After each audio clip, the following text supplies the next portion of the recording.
जय हिंद साथियों, स्वागत है आपका अपने इस चैनल पर। प्रतिशत का ये भाग आपके सामने लेके आए हैं हम। जो क्वेश्चन है बिल्कुल क्रमवार, जैसे इसके पहले आपको मिले वैसे ही है। और अगर आप पूरा वीडियो देखेंगे तो निश्चित ही मान के चलिए कि आपका जो मैथ का डर है वो ख़त्म होगा, मैथ का सुधार आप में होगा, परिवर्तन आप में आपको खुद दिखेगा। तो ये जो पहला क्वेश्चन स्क्रीन पर आपको दिख रहा है, डिस्कस करते हैं। जो आपको पिछले वीडियो मिला है उस वीडियो में हम यही क्वेश्चन समझा रहे थे, आंसर आ चुका था लेकिन वीडियो बंद हो गया था। तो उस क्वेश्चन को हम फिर से एक बार आपको समझा देते हैं डिटेल में, जैसे समझे थे वैसे ही। चलिए सीखिए मेरे साथ। क्या कह रहा है? कह रहा है एक परीक्षा में 900 लड़कियां 1100 लड़के बैठे हैं, इनमें से 40% लड़कियां 50% लड़के उत्तीर्ण हुए। बात ध्यान देना, क्या हुए? उत्तीर्ण। और क्या पूछ रहा है? तो कुल कितने प्रतिशत विद्यार्थी फेल हुए? फेल मतलब होता अनुत्तीर्ण, कितने फेल हो गए। अब संख्या देखिए, जो गर्ल्स की बात कर रहा है क्वेश्चन में वो बोल रहा है 900 है, और जो बॉयज़ की बात कर रहा है वो है 1100। स्पष्ट तौर पे एक बात बोला गया है कि इनमें से मतलब लड़कियों में से 40% लड़कियां और 50% लड़के पास हो गए। तो अगर 40% लड़कियां पास हो गई हैं और 50% लड़के पास हो गए तो कितने फेल होंगे? तो आप बताएंगे 40 अगर पास हो गए तो कितने बचेंगे? 60%। 50 अगर पास हो गए तो 50 फेल भी होंगे, इसको 50 ही रखना है यहाँ पे। 100 में से 40 घटाएंगे 60, 100 में से 50 घटाएंगे 50। तो ये प्रतिशत निकाल लीजिए आप। ये आपको जो दिख रहा है यहाँ से हमारा हो जाएगा कि कितने बच्चे पास हुए, सॉरी कितने बच्चे फेल हुए। तो ये हो जाएगा फेल का परसेंटेज, फेल का नंबर निकालेंगे पहले हम। 1 0 2 0 से परसेंटेज 9 गुणे 6 हो जाएगा 54, 540 आएगा। और 11 गुणे 5 करेंगे 550 आएगा। अगर आप जोड़ेंगे तो कितना पाएंगे? जोड़िए, 5 5 10, 4 5 9, 10 90। 10 90 जो ये संख्या है ये किसका है? पास होने वाले फेल होने वाले छात्रों की संख्या का। तो प्रतिशत फेल कितने हैं? ये हम परसेंटेज कैसे निकालेंगे? हम बोलेंगे 10 90 फेल हैं, कितने में से? 900 प्लस 1100 में से। और आपको पहले ही लेक्चर में पहले भाग में ही सिखाए थे कि जब भी प्रतिशत में बदलने की बात होती है 100 से गुणा करा देना है। तो इसमें अगर 100 से मल्टीप्लाई हम करा दें तो ये नंबर चला जाएगा हमारा परसेंटेज में। तो 10 90 बटे 1000, 900 में 1100 जोड़ेंगे 1000 हो जाएगा, और गुणे 100%। तो 3 0 से 10, हाँ 1 मिनट 2000 यहाँ होगा, सॉरी 1100 प्लस 900 करेंगे 2000 आएगा। तो 3 0 से 3 0 ये कट जाएंगे आपके ऐसे, और 2 से भाग कराएंगे, आंसर बनेगा 2 5 10, 2 चौके 8, और 2 10, गलत कर दिए क्या? ठीक है, 2 5 10, 2 चौके 8, 1 बचा है, 2 5 10। 54.5% है हमारा आंसर, बन जाएगा option number C right answer है, 54.5%। तो आप देख रहे हैं इस क्वेश्चन में क्या पूछा गया था आपसे कि फेल कितने प्रतिशत हुए। तो पास का दिया था, फेल हमने निकाल लिया, ऐसे था। अगला क्वेश्चन, ये क्वेश्चन कैसे का है इसको हम सीखते हैं। एलिगेशन भी सीखेंगे, नॉर्मल मेथड भी सीख सकते हैं। तो हम एलिगेशन से लगाते हैं क्योंकि हमें बस आंसर निकालना आना चाहिए, वो भी फास्ट है। कैसे बोला? 150 प्रश्नों वाली एक परीक्षा में जस्सी ने पहले 125 प्रश्नों में से 40% के सही उत्तर दिए। ध्यान देना है इस बात का कि 40% उत्तर सही दिए हैं। कितने में से? 125 प्रश्न में से। और प्रश्न कितने थे? 200। 200 में से अगर 125 प्रश्न सॉल्व कर चुका है, सही जितना वर्जी कितना हो किया हो, तो 250 में से अगर 125 प्रश्न में 125% में 1 मिनट 125 प्रश्न में क्वेश्चन में अगर 40% मार्क्स गेन किया है तो शेष बचे कितने? 125 क्वेश्चन। क्यों 125 बचे? क्योंकि ओवरऑल प्रश्न कितने थे? 200। तो 250 प्रश्नों में से अगर 125 प्रश्न कर चुका है तो 125 ही ना बाकी रहेगा। बिल्कुल कह रहा है संपूर्ण परीक्षा में, संपूर्ण परीक्षा मतलब इसका तात्पर्य क्या है? कुल 250 प्रश्नों में से उसका ग्रेड 60% हो। वो चाहता है कि जो परीक्षा दे के आया है उस परीक्षा में वो 60% नंबर पा जाए।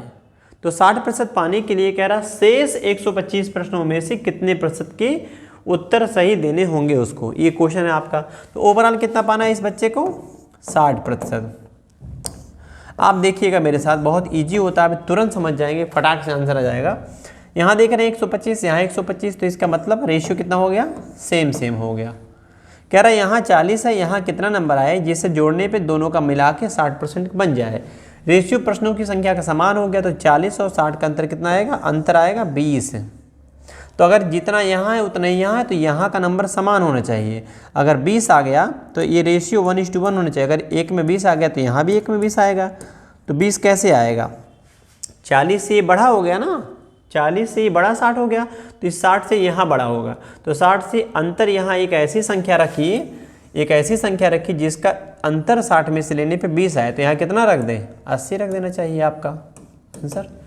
80 में से 60 निकालेंगे 20, मतलब ये है इन दोनों नंबर के बीच में ये नंबर होता है। तो 40 से 60 अधिक है, 60 से ये 80 अधिक हो जाएगा, क्योंकि यहाँ 20 है तो यहाँ भी 20 होना चाहिए, तभी तो रेशियो समान होगा, 1:1 आएगा। 1:1 क्यों, क्योंकि यहाँ पे प्रश्नों की संख्या का अनुपात समान है, इसलिए यहाँ अंतर समान आना चाहिए।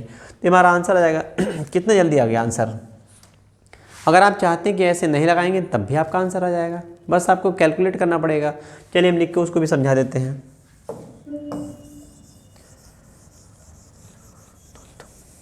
हाँ सीखे भाई, 125 प्रश्न किया, 125 प्रश्न करना बाकी है, 250 प्रश्न था। कह रहा पहले 125% में 40% प्रश्नों के सही उत्तर दिया, दूसरे में पूछ रहा है कितना, तो हमने मान लिया x%, और मिला के कुल कितना होना चाहिए 60%। बस ये क्वेश्चन है आपका है, इनको जोड़ के कर लीजिए ऐसे। अगर इसको कैलकुलेट करेंगे तो ज़्यादा आपको थोड़ा सा आसान लगेगा, डायरेक्ट भी आप कर सकते हैं ऐसे, बटे 100 प्लस 125 x बटे 100 और बराबर कितना आएगा 250 का 60% बटे 100। तो देखिए ये कट जाएगा नंबर आपका ऐसे, यहाँ से 25 चौका 100, 25 पंजे 125, यहाँ से काटेंगे 20 से काटेंगे, 20 दूना 40, 20 पच्चीस 100, 5 से काटेंगे 25 पंजे 125, 25 दूना कितना आएगा यहाँ पे 50, ठीक है, प्लस यहाँ कितना आएगा 5/4 x, और 25 छक्का कितना होता है, तो 25 × 6 होता है 150, 150। इनको उधर भेजिए तो कितना दिखेगा बच्चों 5x/4, और इनको उधर ले जाएंगे 150 में से 50 माइनस होगा, बचेगा 100। 5 से काटेंगे कितनी बार में 20 बार में, तो x का मान कितना हो जाएगा 20 × 4 80, क्रॉस मल्टीप्लाई नीचे से ऊपर भेज देंगे, ये हमारा आंसर बन जाएगा। तो आप ऐसे भी लगा सकते थे, प्रतिशत वाले कॉन्सेप्ट से भी इस क्वेश्चन को लगा सकते हैं, एलिगेशन वाले से भी लगा सकते हैं। परीक्षा में तो ऐसा बोलता नहीं कि इस सवाल को ऐसे ही लगाना है, क्योंकि ऑप्शनल एग्जाम होता है, तो ऑप्शनल एग्जाम में जैसे मर्जी आए ऐसे लगा दो, कौन फ़र्क पड़ता है कि किस तरह से लगाए हैं। तो ये क्वेश्चन का उत्तर हो जाएगा। अगला सवाल, चलिए इसको देखिए। एक कक्षा के 3 सेक्शन हैं जिनमें से क्रमशः 40, 50, 60 छात्र हैं। सेक्शन में 40 छात्र हैं,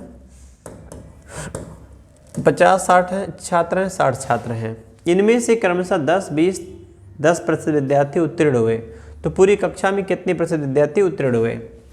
देखिए अगर बोल रखा है कि 10% यहाँ पास हुए, यहाँ 20 पास हुए और यहाँ 10 पास हुए, सॉरी 10 है, यहाँ 10% पास हुए हैं, क्या बोला है उत्तीर्ण हुए। उत्तीर्ण का मतलब पास हुए, और किसका पूछा गया उत्तीर्ण का ही पूछा गया है, तो इसी नंबर पे कैलकुलेट कर लीजिए। अगर गुणा कराएंगे तो कितना आएगा यहाँ पे नंबर 4 आएगा, 2 जीरो से परसेंटेज कट जाएगा, ऐसे 2 जीरो से परसेंटेज कट जाएगा, यहाँ कितना आएगा 10 आएगा, 2 जीरो से परसेंटेज कट जाएगा, कितना आएगा 6, कितना हो गया 4 10 14, 14 6 20 हो गया। और पहले संख्या कितनी है, इनका मिला के देखिए कितना है 40 50 90 90 6 160, 90 60 150, 60 40 100 50 150। 150 छात्र में से 20 छात्र पास हुए हैं, ये पास की बात कर रहा है। और क्वेश्चन में कैसे बोला है कितने प्रतिशत पास हुए ये बताना है। तो प्रतिशत पास अगर हमें निकालना है तो हम कैसे बोलेंगे, हम बोलेंगे 20 छात्र पास हुए हैं, कितने में से 150 में से, और 100 से गुणा करा देंगे, ऐसे आंसर बन जाएगा। 2/15 आएगा, 6 में 12, काट दीजिए, 0 से 0 काटेंगे, दूसरे तरीके से भी आप काट सकते हैं, जरूरी नहीं ऐसे ही नकल मार के काट सकते हैं। 5 से काटेंगे, 5 या 15, 5 से काटेंगे 20 बार में, 20 दूना कितना हो जाएगा 40, 40/3 करेंगे कितना हो जाएगा 13 सही 1/3%, 13.33 हमारा आंसर बन जाएगा ऐसे। तो आपने देखा कि इस प्रश्न को भी हम पिछले के तर्ज पे ही कर लिए हैं, कुछ अलग नहीं किया गया है। पास प्रतिशत पूछा था, पहले पास को निकालिए फिर फाइंड कर लिए कितना परसेंट टोटल पास हुए छात्र, ऐसे। अगला क्वेश्चन देखिए, एक परीक्षा में 150 प्रश्न दिए गए हैं, प्रत्येक प्रश्न 1 अंक का है। मीरा ने 75 प्रश्नों में से 80 प्रश्नों का सही उत्तर दिया। कुल 60% अंक प्राप्त करने हैं, तो शेष प्रश्नों में से कितने प्रश्नों के सही उत्तर देने चाहिए। एलिगेशन हम फिर से लगा सकते हैं, यदि चाहें तो आप बेसिक तरीके से लगाना चाहें तो बेसिक तरीके से भी लगा सकते हैं। 150 प्रश्न थे, 75 प्रश्न हो चुके हैं। देख रहे हैं, 150 प्रश्न थे, कितने हो चुके हैं 75। तो हम स्टिल एलिगेशन मेथड लगाएंगे। 75 प्रश्न हो गए हैं, कितने नंबर लिए हैं। मीरा ने प्रथम 75 प्रश्नों में 80% प्रश्नों के सही उत्तर दिए। 75 क्वेश्चन है, बचे कितने 75 क्वेश्चन। कुल कितना प्रश्न लाना चाहती है लड़की 60%। तो ओवरऑल अगर 60 है तो इसको बीच में रख दीजिए। कह रहा है यहाँ कितना पाए जिससे उसका 60% हो जाए। तो यहाँ देख रहे हैं ज़्यादा नंबर था, 80% था, यहाँ 60 करना है। तो ये अगर 80 से 60 हो गया तो यहाँ और कम रहना चाहिए। तो 60 हो नहीं सकता है, 50, 40, 20 में से कोई आंसर बनेगा। चलिए सीखते हैं। तो इनका रेशियो कितना आया, कट जाएगा ना, 1:1 आया। तो यहाँ इनका अंतर कितना आया है 20। तो अगर रेशियो 1:1 का है तो 1 में अगर 20 आ रहा है तो यहाँ भी तो 1 में 20 आएगा। हमने क्या सिखाया, इन दोनों नंबर के बीच में ये होता है। अगर इससे ये छोटा हो गया तो इससे भी ये छोटा होना चाहिए, अगर इससे ये बड़ा हो गया तो इससे भी ये बड़ा होना चाहिए। क्रम ध्यान देना आप लोग, इन दोनों नंबर के बीच में आना चाहिए। तो 60 में 20 अगर घटा देंगे तो यहाँ 40 बन जाएगा, हमारा आंसर बन जाएगा ऐसे 40। कितने प्रश्नों का सही उत्तर देना होगा शेष प्रश्न में से, 75 प्रश्न में से 40% प्रश्नों के सही उत्तर दे दिया जाए तो ओवरऑल वो 60% पा जाएगा। 1 में 20 तो यहाँ भी 1 में 20। एक कहाँ से आया, प्रश्नों की संख्या का अनुपात समान है। तो अगर यहाँ जितना उतना ही अंतर आना चाहिए। इन दोनों का डिफरेंस 80 और 60 का अंतर 20, तो इन दोनों नंबर का अंतर 20 आना चाहिए। तो 60 में से 20 घटा देंगे, 40 मिल जाएगा। बस हो गया आंसर। अगला क्वेश्चन समझिए। अब इस क्वेश्चन को देखिए कैसे कह रहा है। एक जिले की जनसंख्या कितना भाई 2,96,000 है, वो रहे गलती से आ गया है। जिनमें से 1,66,000 पुरुष हैं, कुल जनसंख्या का 50% शिक्षित है, कुल पुरुषों का 70% शिक्षित, तो शिक्षित स्त्रियों की संख्या कितनी है निकालना है। चलिए इसको सीखिए। देखिए बड़ा इंटरेस्टिंग, बहुत अच्छा सवाल है, समझिएगा कैसे होगा। फिर से हम पढ़ देते हैं। जिले की जनसंख्या है 2,96,000, उसमें से 1,66 पुरुष हैं, तो बाकी जो बची ही महिलाएं होंगी घटा सकते हैं आप। कुल जनसंख्या का 50% शिक्षित हैं, 50% मतलब होता है आधा। कुल पुरुषों का 70% शिक्षित है, तो इस शिक्षित स्त्रियों की संख्या कितनी ये हमको निकालना है। देखें इस बात को समझिए। अगर आपका 2,96,000 जनसंख्या है और इसमें से जो मेल हैं हमारे पास 1,66,000, तो शेष तो फीमेल ही होंगी। फीमेल कितनी होंगी, इसमें से इसको घटा दीजिए। 1 0 2 0 3 0, 6 में से 6 गया 0, 9 में से 6 गया 3, 2 में से 1 गया 1, ये आ जाएगा। आप बात समझिएगा कि जो फीमेल है उनकी संख्या कितनी हो जाएगी 1,30,000, और दिया नहीं वो निकालना है हमको। इसकी जरूरत हालांकि है नहीं, अभी बात बन जाएगी आपकी। अगर कह रखा है कि कुल जनसंख्या का, देखिए कुल जनसंख्या का, तो कुल जनसंख्या कौन है, यही ना है। इनका कितना 50% लोग क्या हैं, देखिए 50% लोग क्या हैं, यहाँ पे बोल रखा है स्पष्ट कि शिक्षित हैं। 50% का मतलब क्या होता है, आधा। डे 1 से हम पढ़ रहे हैं, प्रतिशत में डे 1 से पढ़ रहे हैं कि एक मतलब होता है 100%, आधा मतलब होता है 50%, 1/4 मतलब होता है 25%, 1/3 मतलब होता है 33, 1/3% ऐसे। तो इसका हमें आधा करना है, बिल्कुल आधा कर दीजिए। 2 के 2, 2 चौके 8, 2 8 16, 1 2 3, इतना मिला क्या है, वो है शिक्षित। कुल पुरुषों की संख्या का, ये जो पुरुष दिख रहे हैं इन पुरुषों की संख्या का 70% क्या है, शिक्षित है। यहाँ भी तो शिक्षित कुल होंगे, ये हमें निकालना नहीं था, वो हम समझाने के लिए लिखे थे। तो इस संख्या का 70% है, तो कैलकुलेट कर लीजिए, कट जाएगा। 7 से गुणा कराइए, 0 0, 7 छक 42 का 2 हासिल 4, 7 छक 42, 42 प्लस 4 46 का 6 हासिल 7, 4 7 के 7 7 4 11। तो यहाँ पे अगर हम कितना जोड़ दें कि ये हो जाए 1,48,000। क्यों, ऐसा क्यों, क्योंकि इन्होंने बोल रखा है कि 50% ओवरऑल जनसंख्या का शिक्षित हैं। तो 2,96,000 का 50% निकालेंगे, 1,48,000 आएगा। इसमें क्या होंगे, ये महिला भी फिर शिक्षित रहेंगे, पुरुष भी शिक्षित रहेंगे। तो पुरुष कितने शिक्षित हो गए, 1,66,000 का 70% शिक्षित हैं, तो 1,16,200 शिक्षित हैं। इनको घटा दीजिए, यहाँ x मान लीजिए आप, तो x का मान निकालना, इधर भेज के घटाइए। आप सीधे सीधे घटा सकते हैं, घटाइए, नहीं काट के यहीं लिख सकते हैं, जैसे ठीक लगे। 0 0 2 0 2 0 उतार दीजिए। 10 में से 2 जाएगा, 8 बचेगा। 7 में से 6 जाएगा, 1 बचेगा। और 4 में से 1 जाएगा, 3 बचेगा। तो ये ऑप्शन नंबर फर्स्ट आंसर हो जाएगा। 31,800 लोग क्या है, महिलाएं, वो शिक्षित हैं। शिक्षित महिला कितनी है, तो 31,800 शिक्षित महिलाएं हैं। ऐसे ये था क्वेश्चन आपका। अगला सीखिए, इसको देखिए कैसे कर रहा है। किसी नगर की 1,000 निवासियों में से 60% पुरुष हैं, जिनमें से 20% साक्षर हैं। यदि सभी निवासियों में 25% साक्षर हैं तो नगर में कितनी प्रतिशत महिलाएं साक्षर हैं, ये बताना है।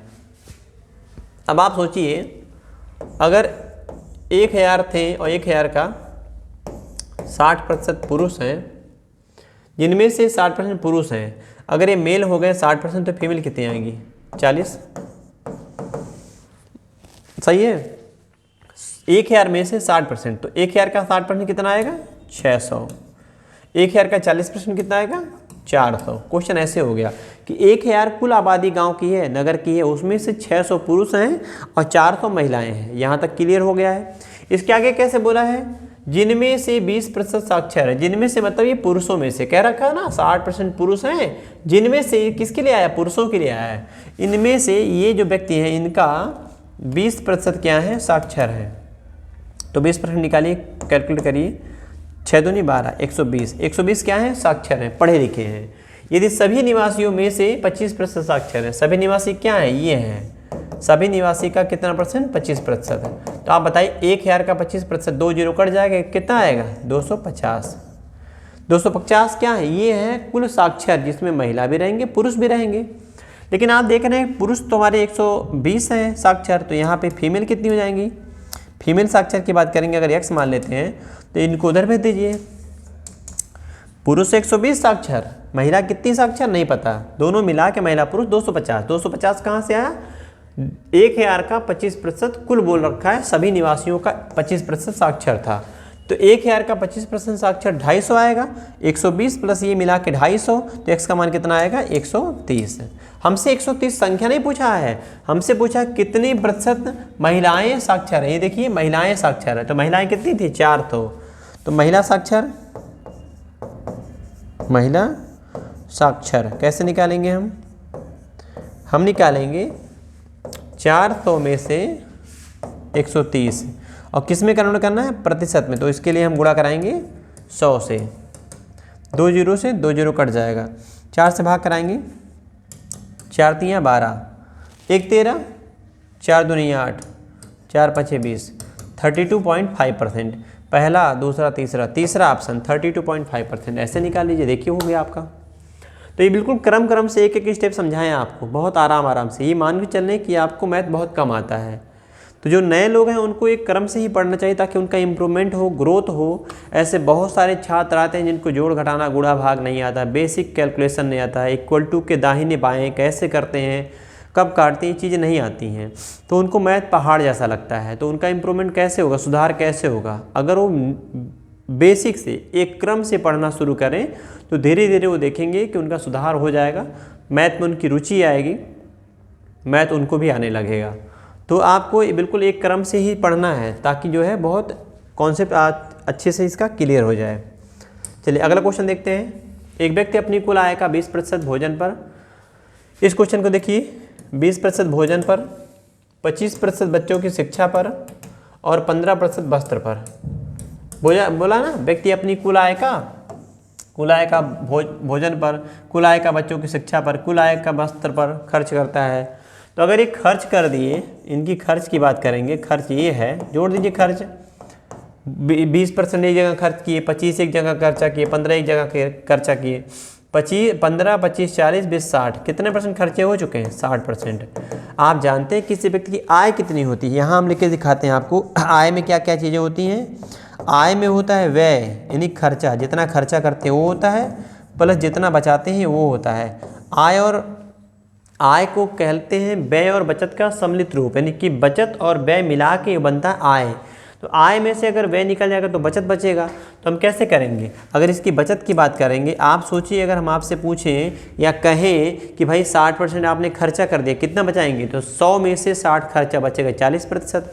तो ओवरऑल आप 100 में से घटा सकते हैं, 100% में से 60 उड़ गया, खर्चा हो गया, कितना बचेगा 40%। क्वेश्चन में कैसे बोला है, खर्च करने के बाद 12,000 रुपये की बचत करता है। इस बात को तो ध्यान देना, ये बचत जो उसकी है वो 12,000 है। तो ये 40% जो नंबर दिख रहा है, ये 40%, इसी 40% का मान क्वेश्चन में बोल रखा है, क्या है 12,000 रुपये। तो काट दीजिए, 0 4 4 4 3 12, 1% में आएगा 300। और हमको निकालना क्या है, हमने निकालना है आय, और आय कितनी होती है 100%। देखिए आय में से खर्चा निकाला गया, बचत बन गया। तो 100% का मान निकालने के लिए एक में अगर 300 आता तो 100 में 30,000 आ जाएगा। 2 जीरो था और 2 जीरो इधर देखो बढ़ाया गया, गुणा कराया गया 100 से, तो इधर भी 100 से गुणा कराओ, ये हमारा आंसर बन जाएगा 30,000 रुपये। ये था क्वेश्चन का आंसर। और ऐसे कुछ क्वेश्चन और मिलेंगे, उनको भी ऐसे हम कर लेंगे, बिल्कुल ऐसे ही, बिल्कुल आराम से। चलिए सीखिए ये क्वेश्चन, एक व्यक्ति अपनी कुल आय का 30% बच्चों की शिक्षा पर, 30% एक जगह खर्चा कर दिए और 15 एक जगह खर्चा कर दिए। कितना खर्चा इसका हो गया 45%। ये जो दिख रहा है 45, ये उसका है खर्च। अब आप मौखिक कर सकते हैं भाई, अगर 45 इसने खर्च कर दिए तो बचाए कितने होंगे, तो आप कहेंगे इसकी बचत आएगी 100 में से 45 निकल गया, बचेगा 55। दोनों मिला के 100 होता है, खर्चा प्लस बचत मिला के कुल कमाई, इनकम, आय को दर्शाता है। 55 का मान दिया है, कह रहा बाद किराए तथा वस्त्र पर खर्च करने के बाद 11,000 की बचत करता है। देखिए बचत बोला था तो बचत निकाल चुके हैं। इसका मान कितना है 11,000 रुपये है। 55 करने में 55 और 55 दूना 110, 1 यूनिट में 2,000। कुल मासिक आय बताना है, क्या बताना है मासिक आय। और मासिक आय कितनी होती है 100% होती है। 100 में से 45 खर्चा हो गया तब 55 बचा था। 100% का मान हो जाएगा 200 के आगे 2 जीरो बढ़ाएंगे 20,000 रुपया। इसी को हम बोलेंगे इसकी मासिक आय। Option number B right answer. अगला सीखिए, ये भी क्वेश्चन वैसे ही है, क्योंकि देखिए कहीं भी शेष शब्द नहीं इस्तेमाल किया है। लक्ष्य अपने वेतन का 40% भोजन पर, प्रैक्टिस के लिए दिया गया है, 40% भोजन पर, 20% किराए पर, 10% मनोरंजन पर, 10% यातायात पर खर्च करता है। यदि महीने के अंत में उसकी बचत 1,500 रुपये तो मासिक वेतन कितना है। फिर से सवाल वैसे हो गया, 40 20 60 10 70 10 80, तो उसके खर्च कितने हो गए 80%। ये जो दिख रहा है ये खर्च है उसकी। अगर खर्च उसका 80% है तो आप बताएं बचत कितनी होगी उस लड़के की, बचत कितनी हो जाएगी उसकी बचत। तो 100 में से 80 उड़ा दिए तो कितना बचाए होंगे 20%। इसी बचत का मान दिया है, कितना दिया है 1,500 रुपया। और हमको क्या निकालना है मासिक वेतन, महीने का वेतन कितना हो। महीने का वेतन हमको पता है 100% होता है। तो 20 को 100 बनाने के लिए क्या किया जाए, कितने से गुणा 5 से, तो इधर भी 5 से गुणा करा दीजिए, कितने से गुणा 5 से। तो 15 25 कितना हो जाएगा 75, 7500 ये हमारा क्वेश्चन का आंसर बन जाएगा। Option number B is right answer. तो आप देख रहे हैं पिछले दोनों क्वेश्चन सेम एक ही पैटर्न पे थे, ऐसे लगा लेना चाहिए था आपको। अगर इसी क्वेश्चन में बोल देगा शेष, आगे देखते हैं दिया होगा। देखिए अब ये भी सवाल वैसे ही है जैसे भी आप सीखे थे, बिल्कुल वैसे ही है। एक व्यक्ति अपनी कुल आय का 1/4 भाग बच्चों की शिक्षा पर, 1/5 भाग मकान किराए पर, 1/10 भाग दान करता है। अब प्रतिशत ना दे के फ्रैक्शन दे दिया है, कोई दिक्कत नहीं है। 1/4 भाग, 1/5 भाग और 1/10 भाग, सबको जोड़ दीजिए। एलसीएम कितना आएगा 20 आएगा। 5 4 10 का एलसीएम 20, 4 से भाग कराएंगे 5 बार, 5 से कराएंगे 4 बार और 10 से कराएंगे 2 बार। तो ये जो आपको दिख रहा है इसका हो गया खर्च हो गया। इनको जोड़ लिया जाए सबको, फ्रैक्शन जैसे परसेंटेज जोड़ते थे वैसे फ्रैक्शन, क्योंकि प्रतिशत को फ्रैक्शन में, फ्रैक्शन को परसेंटेज में हम कन्वर्ट कर ही सकते हैं, तो करने की जरूरत नहीं है, ऐसे जोड़ दीजिए नॉर्मल। कितना आ रहा है नीचे आ रहा है 20, 5 4 9 9 2 11। आप बताइए अगर 20 में से 11 इसका खर्चा हो गया तो बचेगा कितना। आप यहाँ हम फिर से लिख के दिखाते हैं 20, ऐसे यहीं लिख देते हैं, इसको मिटाते हैं यहाँ से। देखिए ये तो जो नीचे दिख रहा है ये इसकी आय को दर्शा रहा है। अगर कमाता है ये व्यक्ति 20 रुपया तो इसमें से खर्चा उड़ा कितना दिया अभी तक, तो खर्चा कर दिया 11, तो बचाएगा कितना, 20 में से 11 निकालेंगे बचेगा 9। ये जो दिख रहा है 9 ये इसकी हो जाएगी बचत। और इसी बचत का मान कह रहा है उपरांत 18,000 रुपये की क्या करता है, देखिए बचत करता है। तो 9 यूनिट का मान है 18,000 रुपये। तो 1 यूनिट में कितना आएगा, 9 दूनी 18, 1 यूनिट में आएगा 2,000 इसकी हो जाएगी बचत। क्या कह रहा है, कुल आय। और कुल आय कितना माना गया, आप 100 से गुणा मत करा देना, यहाँ गलती हो जाती है। आपको इस 20 का मान निकालना है, 20 का मान जो उसकी आय हो जाएगी ये 20 है। तो 20 गुणे 2,000, 2 दूना 4 के आगे 4 जीरो, ये रुपया हमारा आंसर बन जाएगा। Option number B right answer. तो चाहे क्वेश्चन को फ्रैक्शन में बोलता है कि खर्च करता है, चाहे प्रतिशत में बोलता है, जब शेष शब्द ना आए, तथा आए या कॉमा आए, तो ऐसे केस में कुल आय का ही वो खर्च करता है। इकट्ठा जोड़िए, खर्च मिल जाएगा, और खर्च को इनकम कुल आय में से घटाइए, बचत मिल जाएगा। और बचत आपका क्वेश्चन में दिया रहेगा और वहाँ से इक्वल करके हम आय निकाल लेंगे। अब यहाँ से देखिए, अब यहाँ शब्द एक आ गया शेष, इसको सीखिए शेष को कैसे करेंगे। कह रहा है मनोहर अपनी कुल आय का 20% बच्चों की शिक्षा पर खर्च करता है, शेष का 25% भोजन पर तथा वस्त्र पर खर्च करता है, इसके उपरांत 12,000 की बचत करता है। जब शेष शब्द आएगा तो क्वेश्चन थोड़ा सा इसे इजी लगे, क्योंकि यहाँ गुणा कराना होता है। का मतलब होता है गुणा, शेष का मतलब गुणा, 25 20%, फिर शेष शब्द जोड़ दिया और 25 बोल दिया। फ्रैक्शन हम यूज करेंगे, ज़्यादा आसान लगेगा। इसका फ्रैक्शन 1/5, खर्चा कर दिया माइनस करेंगे, 1/4 खर्चा कर दिया माइनस, तो हम लिखेंगे, कह रहा ना इसके उपरांत वह 12,000 रुपये की बचत करता है। तो हम बचत निकालेंगे कुल आय, आय कुल मान भी सकते हैं, आय कुल मान सकते हैं। माना आय x है, x में से अगर 5 में से 1 खर्चा हो गया तो बचेगा कितना, 4। हम बचत लेके चले, यहाँ ध्यान देना, x कमाता है 5, तो 5 में से 1 खर्चा हो गया, 4 बचेगा। का मतलब गुणा, शेष का बोला था गुणा करा दिए, 4 में से 1 खर्चा हो गया, कितना बचेगा, 4 में से 3। x का 4/5 80 बचाया, इस राशि का 75% बचाया, 25 उड़ा दिया। जो खर्चा करता है उसको निकाल देना है, क्योंकि यहाँ सवाल में क्या दे रखा है, बचत दे रखा है। ऐसे तो 5 देखिए ये कट जाएगा नंबर, और इनका इक्वल में आय का 80%, आय का 75%, ऐसे कह लो। आय का 5 में से 4 बचाया, इस राशि का 4 में से 3 बचाया, और जिसकी वैल्यू दे रखा है सवाल में क्या है, 12,000। अब यहाँ से कैलकुलेट कर लो, 4 से 4 कट जाएगा, 3 से काट दो, 3 करें 3, 3 चौके 12, ऐसे। 1 मिनट,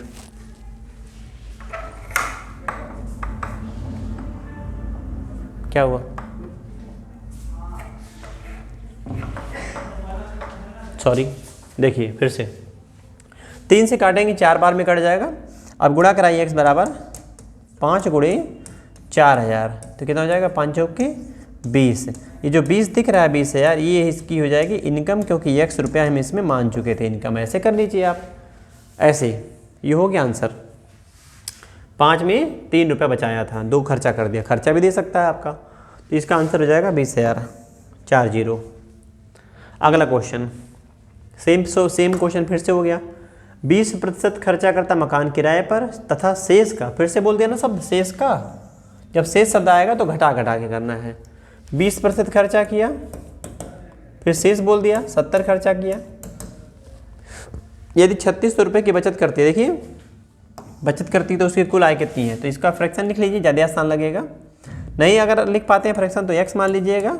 ये उड़ा दिए है तो आप कहेंगे 100 में से 80 बचाएगी ये लड़की, का मानी गुणा होता है, 70 उड़ा दी तो कैसे बचेंगे, 100 में से 30 बचाएगी, और इसकी बचत की रकम दे रखा है 3600। ऐसे कर लीजिए, कोई दिक्कत नहीं है।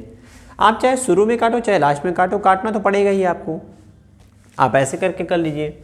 देखिए इसको फिर से काटेंगे, 20/2500, 20 चौक 80, 0 0 कट जाएगा। अब 4 3 12, चाहे इसको भी काट सकते हैं, तो 4 3 12 और 12 3 36, कितनी बार में, 300 बार में।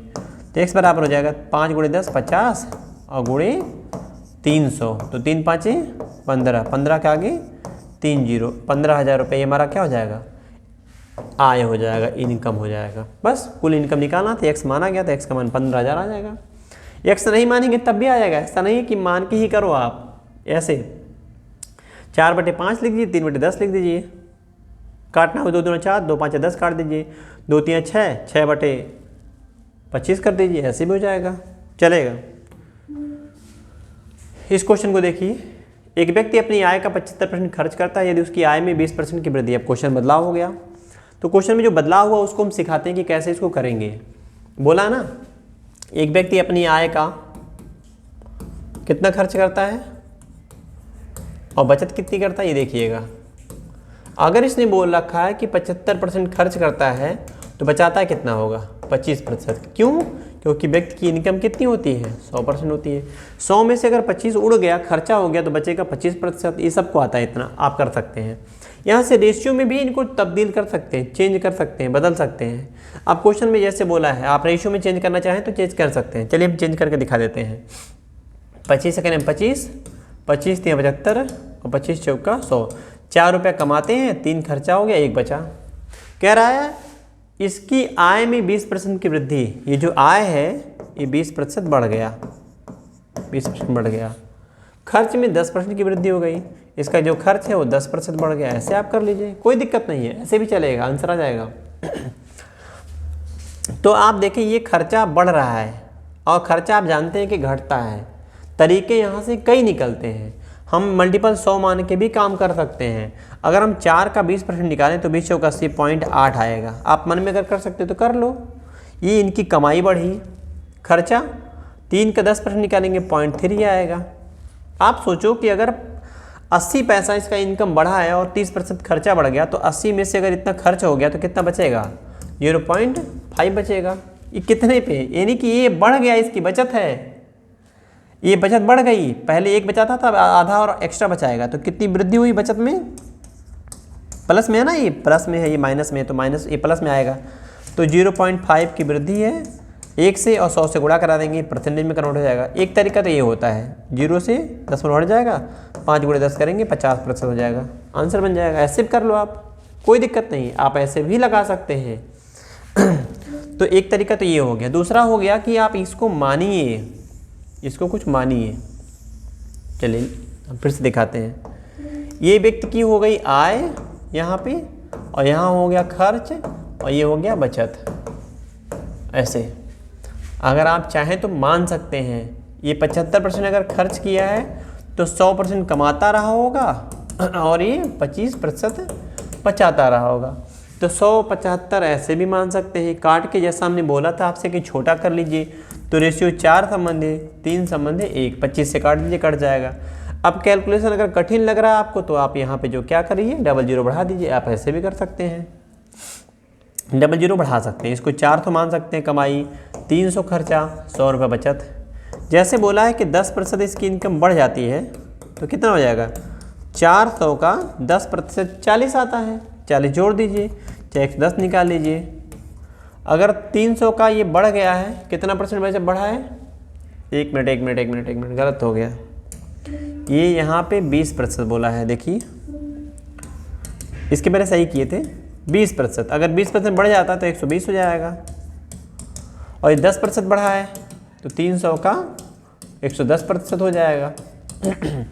तो 2 0 कट जाएगा परसेंटेज से, 12 चौक 48, 480 हो जाएगा, और ये हो जाएगा 11 3 33, 330 हो जाएगा। अब आप बताओ, जो आदमी 400 कमाता था 480 कमाने लगा, जो आदमी 300 खर्चा करता 330 खर्चा करने लगा। अगर 480 कमाई में से 330 खर्चा निकल जाए तो कितना बचेगा, 150। पहले इनकी बचत 100 रुपया होती थी, अब इनकी बचत 150 हो रही है, तो कितनी बढ़ी इनकी बचत, 50 बढ़ी है। और 50 100 का कितना होता है, 50% होता है। तो इसीलिए हम बोल देते हैं आप ऐसे भी लगा सकते हैं, इसके पहले के तरीके से भी लगा सकते हैं, ऐसे भी लगा सकते हैं। इसके पहले वाले में कम लिखना पड़ेगा, वो ज़्यादा आसान लगेगा आपको, फटाफट आंसर निकाल सकते हैं। अगला सिखाते हैं आपको, देखिए ये भी वैसे ही बोला गया है। एक व्यक्ति अपनी आय का 80% खर्च करता है। अगर 80 खर्च करेगा तो बचाएगा कितना, 20। क्यों? क्योंकि कमाता कितना है, 100%। ये आय है, ये खर्च है, ये क्या है, बचत है। ऐसे कह रहा है इनकी आय में 20% की वृद्धि। तो आप यहीं पे चाहो तो जैसे हम इसके पहले सिखाए थे, काटिए, 20 कने 20, 20 चौका 80 और 20 2500 रेशियो बन जाएगा। अब उसने बोला ना कि जो इनकम है उसका 20% बढ़ गया, 20% बढ़ गया, और उसका जो खर्चा है ये भी 20% बढ़ गया, यहीं से निकाल लो, क्या दिक्कत है। करो 5 का 20%, 20 25 100, 20% तो आ जाएगा 100, 1 आएगा। करके देखना बढ़ा कितना 1। इसको देखिए 4 का कितना 20%, कितना आएगा 80.8 आएगा। अगर 1 रुपया कमाई बढ़ा और 80 पैसा खर्चा बढ़ गया तो खर्चा तो कमाई में से निकलता है ना, इसमें से निकाल देंगे, कितना आएगा रिजल्ट है 0.2 आएगा। करके देखना जल्दी से। और इसी एक पे वृद्धि इतनी हुई है, प्लस में आया तो वृद्धि बोलेंगे, तो वृद्धि कितनी हो जाएगी, उसकी बचत की कितनी वृद्धि हो जाएगी, बचत में वृद्धि हो जाएगी 0.2 बढ़ रहा है 1 पे, और प्रतिशत में बदलने के लिए 100 से मल्टीप्लाई कराते हैं। 100 से 1 0 10 से 1 दशमलव हट जाएगा और 2 गुणे 20 करेंगे, 2 गुणे 10 करेंगे, 20% हमारा आंसर बन जाएगा। ऐसे इस तरीके से। अगला क्वेश्चन और अंतिम क्वेश्चन इस वीडियो का, इसको देखिए, इसको भी हम अच्छे से समझा देते हैं आपको। एक किसी व्यक्ति की व्यय और बचत में, स्पष्ट बोला है ना, बोला है इसने, क्या बोला है, व्यय और बचत में अनुपात क्या है, अनुपात है 3:2 का। व्यय बचत का अनुपात 3:2 है, तो इसकी आय कितनी हो जाएगी, आय हो जाएगी 5। ये कैसे किया गया है, क्योंकि हम जानते हैं आय में 2 चीज़ें होती हैं, व्यय प्लस बचत, तो 3 + 2 ये 5 हो जाएगा। क्लियर है यहाँ तक। आगे बोला यदि इसकी आय में 10% की वृद्धि तो 5 का 10% निकाल लीजिए, कितना आएगा 50, 5 दाएं 50, 0.5 बढ़ गया। और व्यय में 20% की वृद्धि, व्यय में 20% की वृद्धि, 20% बढ़ गया ये, तो 20% आएगा, 2 3 6, 0.6 आएगा। बात समझने का प्रयास करना, ये खुद से करना होगा आपको। 50 का 10%, सॉरी 5 का 10%, 50 आएगा। 50% माने आधा, 0.5 इसको लिख सकते हैं, बटे 100 रहता है। 3 दूना 6, 20 3 60, 60 बटे 100 करेंगे 0.6 आ जाएगा। इस अगर कमाई इनका 98 बढ़ा है और खर्चा 60 पैसा, तो इनकी इस समय कमी हो जाएगा। +5 में +0.5 में -0.6 घटाएंगे, -0.1 आएगा। तो क्या बोला है, जो बचत है उसमें कितने प्रतिशत की वृद्धि या कमी होगी, तो किस में आया, माइनस में, तो हम बोलेंगे अब किर इसमें कमी हो रहा है। कितने की कमी, 0.1 का, कितने पे, 2 पे, और किससे गुणा कराएंगे, 100 से गुणा कराएंगे ऐसे। तो 1 0 से दशमलव उड़ जाएगा और 2 से काटेंगे 10 को 5 बार में, 5 गुणे 1 करेंगे 5, तो 5% की क्या हो जाएगी, कमी। ये वृद्धि नहीं है, ये कमी है, तो ये हो जाएगा आंसर 5% की कमी। तो सावधान रहिएगा इस सवाल में। देखो हमने कैसे कर लिया, आप भी ऐसे कर सकते हैं। कोई रिक्वायरमेंट नहीं होती कि रेशियो के मल्टीपल में कुछ दें कि ना दें, बस। तो ये आज कुछ क्वेश्चन थे, आज थोड़ा लंबा हो गया है। अगर पूरा वीडियो देखे होंगे तो आपको पसंद आया होगा। जैसा भी लगा हो बताइए कमेंट करके कैसा लगा। फिर आपसे मुलाकात होगी नए वीडियो में, अगले वीडियो में, इसके अगले भाग में। तो तब तक के लिए इजाज़त दीजिए। जय हिंद।